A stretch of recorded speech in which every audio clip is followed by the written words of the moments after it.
வாழ்க வையகம், வாழ்க வளமுடன். நால்வோர் நற்சிந்தனை.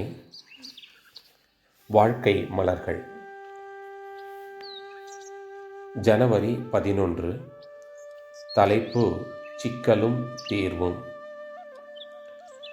வாழ்க்கை சிக்கல்கள் பல காரணங்களால் விளைகின்றன. பெரும்பாலும் தன் அறிவில் உள்ள குறைபாடுகள்தான் வாழ்க்கை சிக்கல்கள் விளைய காரணமாகின்றன. எப்படி என பார்க்கலாம். அறிவின் குறைபாட்டினால் இயற்கை நியதி தெரிவதில்லை. செயல் விளைவு தத்துவம் புரிவதில்லை. தவறு செய்தால் இன்றோ நாளையோ அறிவிற்கோ உடலுக்கோ துன்பம் விளையும் என்பது தெரிவதில்லை.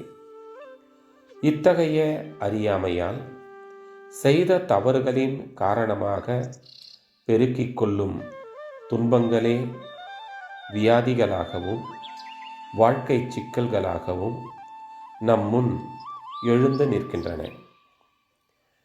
அறிவின் குறைபாட்டால் சமுதாய ஒழுங்கமைப்பு விதிகள் புரிவதில்லை. பலர் இணைந்த கூட்டுறவு வாழ்வு எனும் சமுதாயத்தின் பராமரிப்புக்கும் காப்புக்கும் மேம்பாட்டுக்குமான விதிமுறைகளை அறியாமல் அல்லது அவமதித்து அதன் விளைவாக சந்திக்கும் துன்பங்கள் தாம் வாழ்க்கை சிக்கல்களாக மாறுகின்றன.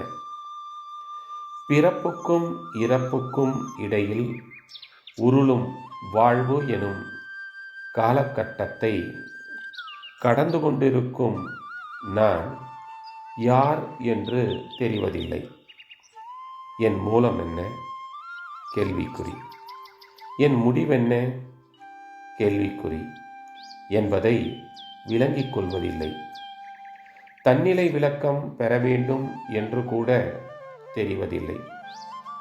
அதன் விளைவாக வாழ்வின் பிறவியின் நோக்கமாகிய வீடு பேறு என்ற உன்னதமான இலட்சியத்திற்கு இசைவான வகையில் வாழும் முறையை அமைத்து கொள்ளாமல் அந்த லட்சியத்திற்கு இடையூறாக எதிரிடையாக என்னென்ன வழிகள் உண்டோ அப்படியெல்லாம் வாழ்வதால் அந்த முரண்பாடே வாழ்க்கை சிக்கலாக முளைக்கிறது.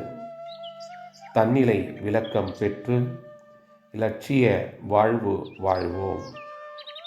அருட்தந்தை. வாழ்க வளமுடன். தொடரும்.